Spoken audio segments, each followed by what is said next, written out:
So hello guys, welcome back to my channel. So we're here in Chery Pasig for the final time and the last episode of this Tiggo series. The last car I'll be reviewing is the Chery Tiggo 5X Luxury. I'm so excited and sad at the same time. This is the final time I'll be here because I reviewed all the cars already. And yeah, it's kind of emotional, I don't know. But I want to thank so much to Chery Pasig, Chery Auto Philippines, and Miss Ruby for making this all possible for this series. So right now, let's continue with the review and start from the exterior of the Tiggo 5X. So this is the Chery Tiggo 5X Luxury. This is actually the second smallest crossover for Chery here in the Philippines, also known in other markets as the Chery Tiggo 4. Exterior wise, first impressions on the look, kinda looks like a mini Chery Tiggo 8. But out of all the cars I've driven for Chery so far, this is my favorite looking one for the rear. Kinda looks funky as well, I like it. I wish this rear was on the Tiggo 8. So here you have your Tiger crouching grille, kinda similar to a Kia, but it actually is the same throughout all of the Tiggo lineup. Ground clearance is 190mm, second tallest as well. Big vent here, yeah. You have projector lights here and LED fog lamps. I have not seen this turned on yet, sorry. At least your real vents here for the radiator. Same story on the other side. So on the side of the 5X, same story with crossovers right now. Same cladding, but not too obtrusive. It kind of looks good. Actually, this silver lining looks like a dinner knife. Can you see that? Literally. Shout out to Autodeal for that comment. Yeah, but literally, it looks like a dinner knife. So roof rail, also silver, chrome bit here on the windows. So here in the rear, my favorite lights and the rear, as I said earlier. Fake grille here, yeah. But you have parking sensors here. The real exhaust is here. This is actually the smallest one I've seen of the Chery Tiggo lineup. So silver lining of the skid plate in the rear as well. I really like these lights. This is also my favorite out of all the Chery Tiggos I have driven. Cool curve here on the doors. And big wheels also. By the way, the one in the showroom is a 2021 model. The one I'm driving outside, yeah, that black one, that is actually a 2020 model. So different mugs and exterior bits only.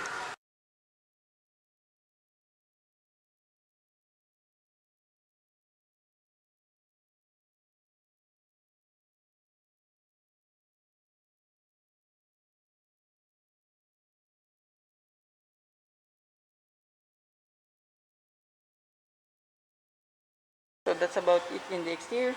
Let's go to the interior.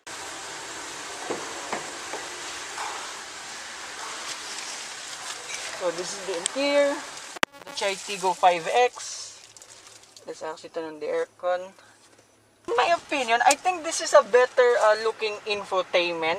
Just my opinion, because unlike in the Tiggo 8 and Tiggo 7 Pro where the screen is here, this one is integrated to the dashboard. So you have one big aircon vent in here. So that's good.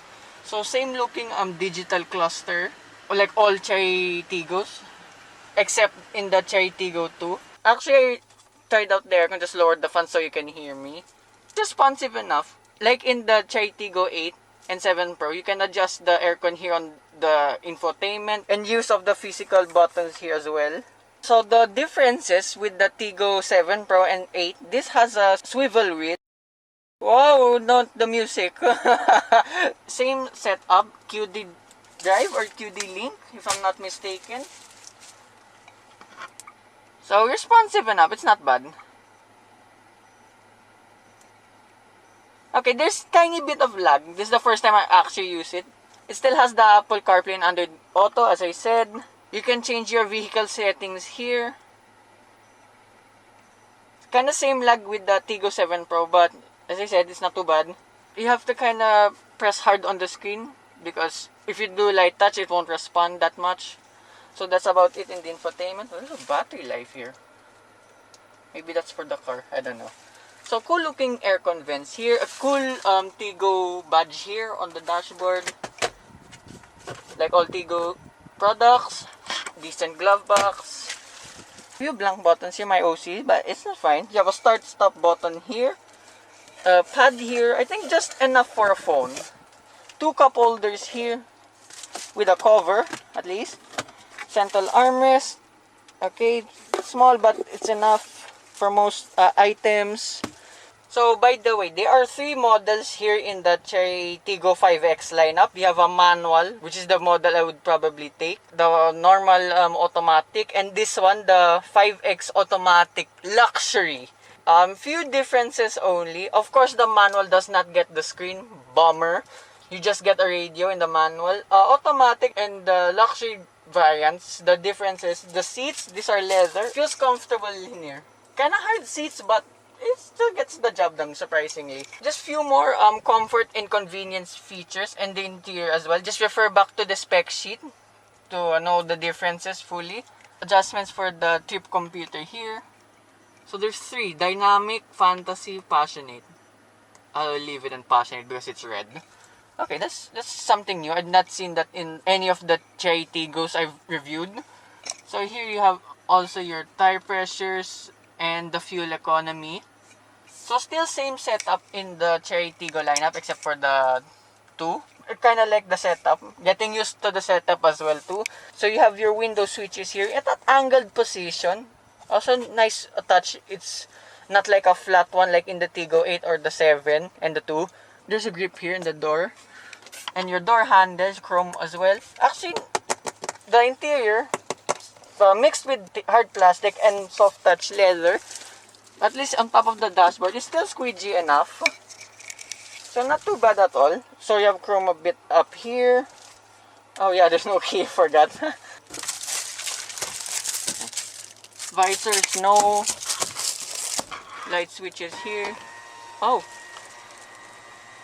I thought this does not open. Whoops. Here you have a moonroof only for the front seats, but at least there still is. That's actually the switch. I thought it was for the light. The shade here is actually manual. But that's not bad since it's just small anyway. You have your place for your sunglasses here. Also, here blank buttons. The opening the lights is actually here. Whoops. So all automatic variants have electronic adjustable seats. Also in the Tiggo 7 Pro and Tiggo 8, I didn't mention that, sorry. But yeah, at least this has only the automatic variants. The passenger side is manual adjustments only for the seats.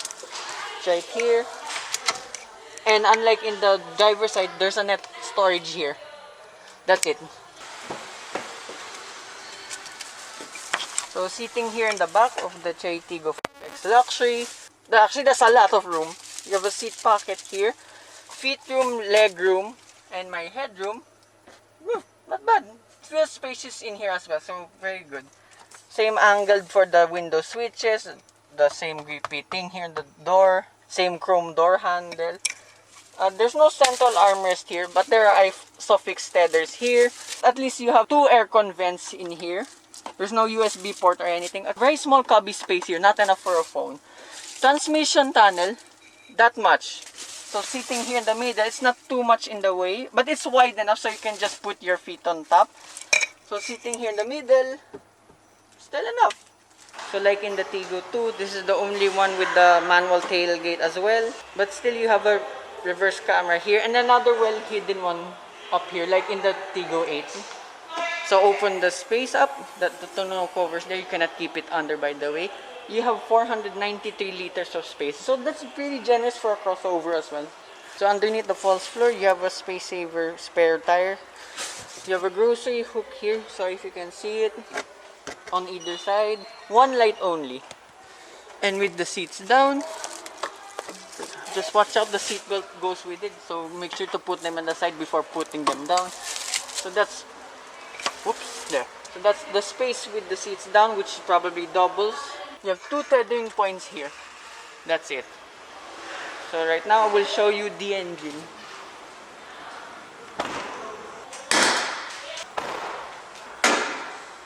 So open up the engine, you have a 1.5 liter 4-cylinder naturally aspirated engine with 114 horsepower and 141 Newton meters of torque. So unlike all the models I've driven, you can see literally underneath the car there. That's the floor already. Still have the heat shield over here. Yeah, I'm surprised. There's not much cladding here as well. At least you can still see the engine properly, like in the Tiggo 8. So this car weighs a lot, around 1,321 kilograms for all automatic variants. The manual weighs in at 1,275 kilograms. So they say kind of feels slow and underpowered, but I will find out myself. So right now, let's go for a drive. Before we have a drive as well, I'm in the test unit now. I noticed the panel gap between the door and the B pillar. You actually can see the color of the Tiggo 5X, which I'm driving. It's color black. But it's not noticeable in black, that's fine. But in brighter colors like the blue one, it will be noticeable. So now, let's really go for a drive.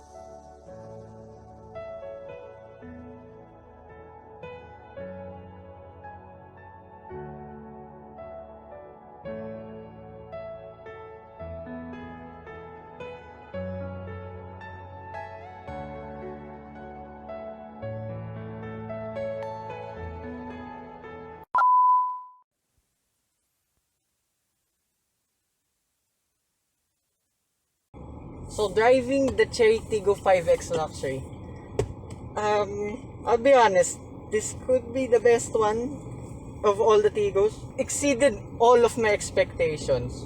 It's comfortable, the steering's light, probably the best feel as well.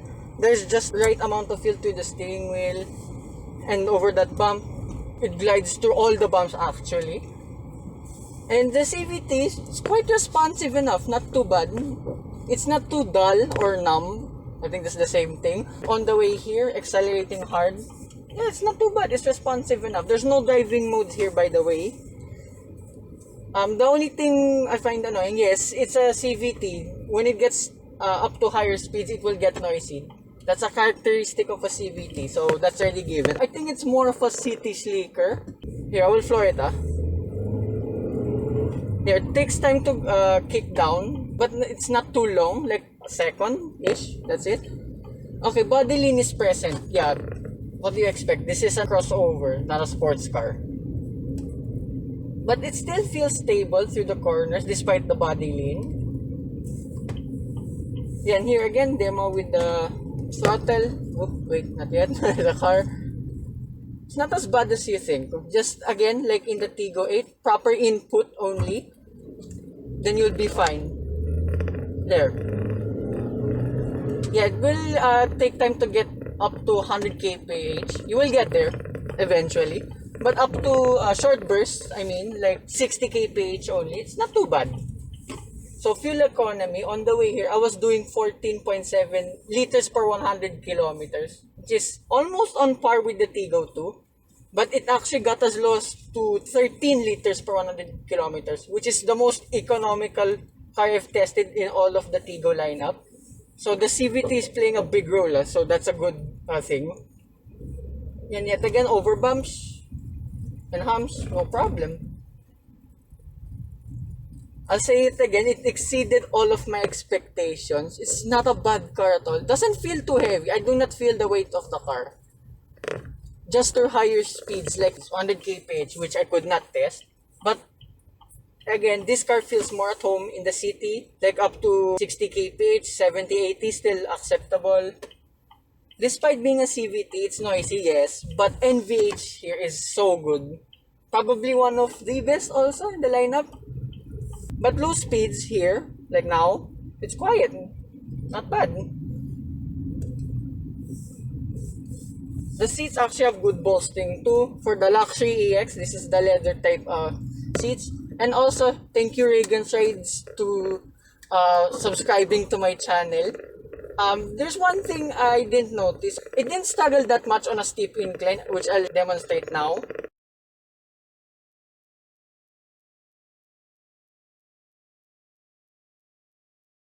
So handling is also good. So driving it a bit more now, this feels better weighted than the Tiggo 7 Pro, which I found the steering too light for my liking only. This one's just right. Kinda gives it a good feedback as well.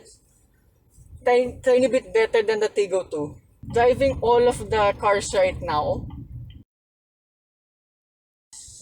I think this is probably the best out there. Yes, I said the Tiggo 8 in the previous review. It has one of the best combo of the Tiggo lineup.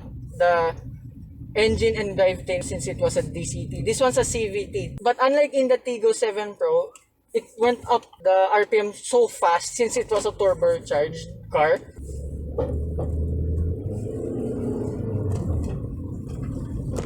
So handling again feels so at home in the city.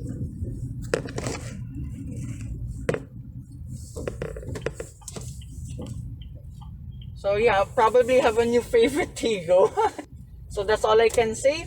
So hope you guys like and subscribe. Bye bye.